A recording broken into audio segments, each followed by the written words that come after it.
What's up, YouTube? KnivesShipFree here again. Got a pretty cool little overview review for you, knife sent to me by none other than the Pond. So thank you, Pond, for sending me this one. It's thanks to people like him I can take a look at knives and kind of try to do regular content. Appreciate all my viewers, channel members, subscribers. Appreciate y'all. Hit the like button if you like the content. Subscribe if you want more of it. And without further ado, this is the Tenable Knives Prometheus. This is kind of like the budget version of Kansept Knives. Kansept, of course, a little more premium, a little more high end on their end for the most part. But a lot of that is carried over into Tenable Knives with some of their stuff. I actually have a Nest Street and have given one away.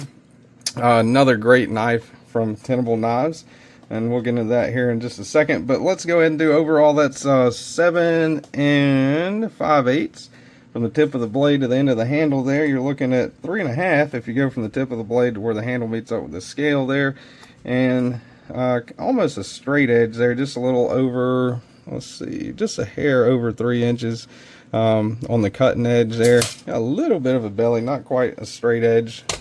Let me get the calibers out here. Do a blade stock thickness check. Zero them out first. So thickest part of the spine, looking at for 142 right there. Let's see, let's go back here. 144 thousandths, thickest part of the spine, and behind the edge around 25 thousandths. Handle thickness under half an inch, 488 thousandths. All right, get all those preliminary measurements out of the way there. Let's go ahead and do some size comparisons. We'll break out the usual suspects here first. That is the Ontario Knives Rat Model 1 and the Ontario Knives Rat Model 2. So there's those up next to each other. So as you can see right there, it's kind of, I would say, kind of in between the Rat 1 and Rat 2, right? Closer probably to the Rat 2 in overall length anyway. Put the Rat Brothers back up here. Let's get out the the Cold Steel knives, 8010. There's your Demco knives, 8020.5. That is the slicer variant. And last of the usual suspects, we'll get out Spyderco Paramilitary 2 and your Spyderco Para 3 right there. So pretty close actually to the overall length of the Para 3, with a good bit more cutting edge than the Para 3. And let's see, I got a couple. Here's a couple of Tenable knives. This is another one on loan from the Pond. You guys will either see this review before or after, sometime in the same week as this one, but that is the Cutlery Tech. You might also see that size comparison in that video, but that's the Cutlery Tech, a lot larger. And this one is the Tenable Nest Street right there. So both of those are, of course, larger. The Cutlery Tech very much larger than the Prometheus. And last but not least, always got to do that. That is the DeWalt framing hammer and your USA made 8-inch crescent wrench. All right.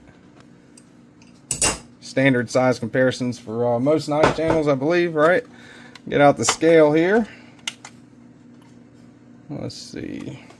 And this one, matter of fact, I'm going to use my Pond's gifted flashlight here to check the inside. It is milled out a little bit for some weight reduction. Got steel liners in there. I don't know, I'm going to guess right around 3. I'd say a little over 3.5 is what it feels like to me. Yeah, a little over 3.5, 3.7 ounces, so a little over the ounce and inch ratio, but not what I would consider, heavy at all. Anything under 5 ounces I wouldn't consider a heavier knife. Carries pretty good in the pocket. You do have a nice pocket clip on that. It's a milled titanium pocket clip. Sticks up a little bit, not deep carry, but looks pretty nice. It's the old blue jeans there. Pocket clip's not too grabby or anything like that. It is single-sided, so right-handed tip up is the only way to carry this one. Let me get out the hardware checking device here. I think you got T8 on the pivot, but I'm not sure. T8, yeah, so you got T8 on that pivot. Body screws T6, I think. Let's see. Yeah, T6 on the body screws, and the pocket clip screws are T6. So T8 on the pivot, T6 everywhere else. I really like the contrast in colors there. I think that's pretty cool. The red with the black, they did a good job on that. Got a pretty cool look right there, close up at it. You can see kind of the logo there, Prometheus. That I think it's a designer's mark. Let me know in the comments if you guys know. Got DOCK. I'm guessing that's the designer. Not 100% sure on that. 14C28N. The serial number down there and Tenable. I have a lot of markings on here. I think they could maybe knock that back a little bit. You don't have to write Prometheus on the blade. You know, you can maybe put the model number somewhere back in, you know, under here or something like that. I don't know. A lot of writing on this one. You know, I wish they would kind of eliminate some of that, but nonetheless, it's not extremely large and, you know, not NASCAR-ish, as I would like to say. It's not written across there, so that's good. Nice little red pivot collar there. Again, those contrasting colors. You got kind of like a black wash finish on here. Really good ergonomically. Choke back, kind of finger locks in right there naturally. That feels really comfortable. Got kind of a little bit of a harpoon notch right there that's doesn't quite stick up quite enough to be a harpoon notch, but definitely a unique little touch on the top right there. Choked up. You can choke up on it and trigger pull it a little bit, get your thumb way up on that spine right there, but you can't put like the past like maybe the first knuckle of your finger choked up right there. That's more of a sharpening choil, I think, than a choke up spot, but because of that kind of angular flat right there, it does work pretty well choking up as long as you put your finger in like the trigger pull position right there. Does not, I was thinking front flipper, but doesn't have a front flipper.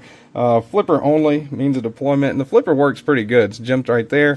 Smooth action, riding on bearings. Centered up pretty well. Let's check the lockup on it. Lockup's pretty solid. No side-to-side play at least or anything like that. And deploys pretty well. You know, it's a pretty straightforward, simple knife with a fairly unique looking blade shape and blade geometry. And also on this one, the G10, they do have a couple other variants. They got the G10, a couple of micarta variants. The micarta are $58.89 on Tenable's website. G10 a little bit cheaper at $49.89, but they're sold out right now. So for what's roughly a $50 to $60 knife, 14C28N, pretty funky blade shape. That works really well with a lot of different types of cuts, utility cuts, stuff like that. No issues there whatsoever. I think it's a pretty funky, kind of neat little knife. You know, just a little bit different than your average blade shape and, you know, your standard profile. I think that's pretty cool. The G10 is not grippy or anything, but it's also, you know, it's not slippery. That makes any sense. Kind of right in between. So overall, I would say this is a pretty good little knife. 100% would recommend it if you're looking to spend between, you know, in that budget kind of territory, 50 to 60 bucks. Tenable Knives, they make some pretty good knives at some great prices, I think. So, appreciate it, Pons. Thank you for loaning me this awesome knife and many others. And hope you guys enjoyed the video. Let me know what you think in the comments, and I'll see you guys on the next one.